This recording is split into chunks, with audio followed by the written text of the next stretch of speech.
He wasted no time on prayer or thanks, but continued the business of survival. In the darkness, he explored the locker shelves where he kept his rations. There were only a few packets left. Since he was already wearing the patched spacesuit, he might just as well run the gauntlet of vacuum again and replenish his supplies. He flooded his spacesuit with air from the tank, resealed his helmet, and sailed out into the frost and light again. He squirmed down the main deck corridor and ascended the remains of a stairway to control deck, which was no more than a roofed corridor in space. Most of the walls were destroyed. With the sun on his right and the stars on his left, Foyle shot aft towards the galley storeroom. Halfway down the corridor, he passed a door frame still standing foursquare between deck and roof. The leaf still hung on its hinges, half open, a door to nowhere. Behind it was all space and the steady stars. As Foyle passed the door, he had a quick view of himself reflected in the polished chrome of the leaf.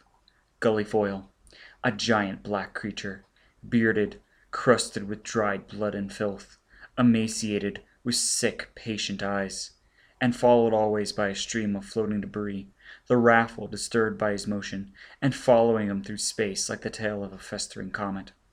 Foyle turned into the galley storeroom and began looting with the methodical speed of 5 months' habit.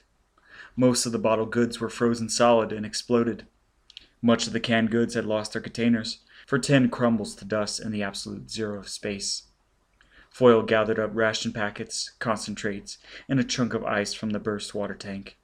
He threw everything into a large copper cauldron, turned, and darted out of the storeroom, carrying the cauldron.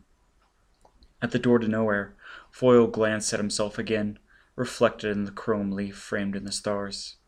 Then he stopped his moment in bewilderment. He stared at the stars behind the door, which had become familiar friends after 5 months. There was an intruder among them. A comet, it seemed, with an invisible head and a short, spurting tail. Then Foyle realized he was staring at a spaceship, stern rockets flaring as it accelerated on a sunward course which must pass him. "No," he muttered. "No, man, no."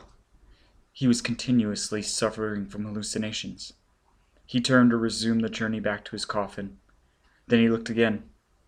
It was still a spaceship, stern rockets flaring as it accelerated on a sunward course which must pass him. He discussed the illusion with eternity. 6 months already, he said in the gutter tongue. Is it now? You listen to me, you lousy gulls. I'm talking a deal is all. I look again, sweet prayer man. If it's a ship, I'm yours. You own me. But if it's a gaff, man, if it's no ship, I unseal right now and I blow my guts. We both ballast level us. Now, reach me the sign, yes or no, is all. For the third time he saw a spaceship, stern rockets flaring as it accelerated on a sunward course which must pass him. It was the sign. He believed. He was saved. Foyle shoved off and went hurtling down control deck corridor towards the bridge, but at the companionway stairs he restrained himself. He could not remain conscious for more than a few more moments without refilling his spacesuit. He gave the approaching spaceship one pleading look, then shot down to the tool locker and pumped his suit full. He mounted to the control bridge.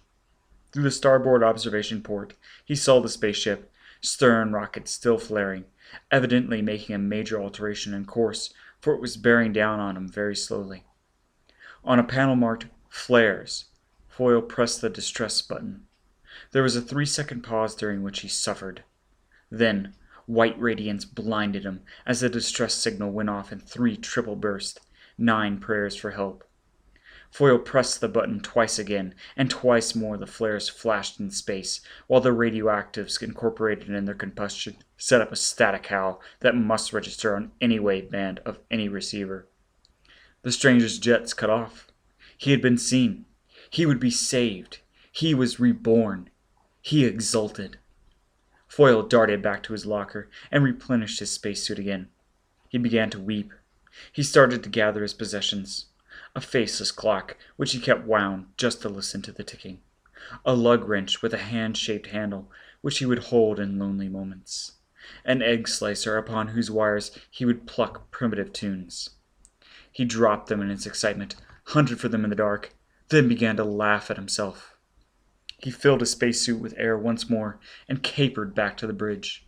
He punched a flare button labeled Rescue.